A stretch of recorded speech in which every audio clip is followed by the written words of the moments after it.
Yes, Dr. Kumar, thank you very much. You are staying with us to discuss further updates.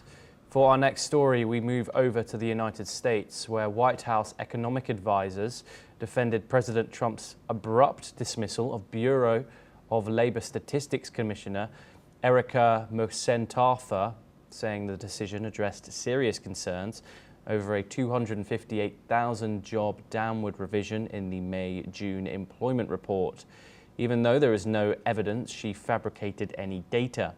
Here's what Kevin Hassett, the director of the National Economic Council, had to say. I think that the president's right to call for new leadership. I think Erika is a terrific person, but I think that it's time for someone to get in there and fix this because these numbers are so crucial. Trump accused Mcentarfer of faking the numbers, despite BLS explaining the revisions stem from late returns and recalibrated seasonal factors. He pledged to name a replacement within 3 to 4 days. In a separate shock to markets, Federal Reserve Governor Adriana Kugler announced her resignation effective from August the 8th. Her early exit unexpectedly opens a board seat Trump can fill, possibly reshaping the FED's succession plans, including for Chair Jerome Powell, whose term expires in 2026.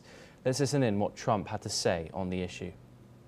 I have a couple of people in mind. I'll be announcing somebody for the filling of the person that left. A woman left, as you know, who was I guess a Biden appointment, either Biden or Obama, but I think a Biden appointment. And she left early, and I think she left because she agreed with me on interest rates, and yet they were on the other side of the ballpark, right? So I'll be announcing that probably over the next couple of days. Former BLS heads, economists and strategists caution that politicizing statistical and monetary foundations could erode trust in data used to guide policymakers, businesses and investors, and ultimately destabilize global market functioning.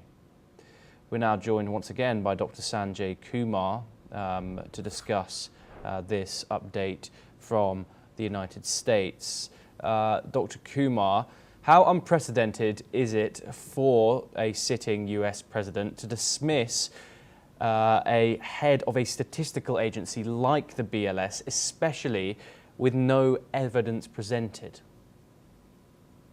It is a very unprecedented move, although Biden administration has been cited for one of the reasons, but this is a case of data manipulation. So it will depend on the evidences in coming days. I mean, without having proper evidences, because these data are always made on the basis of sources, various researches, and consumer and producer aspects are taken into consideration when this data is compiled.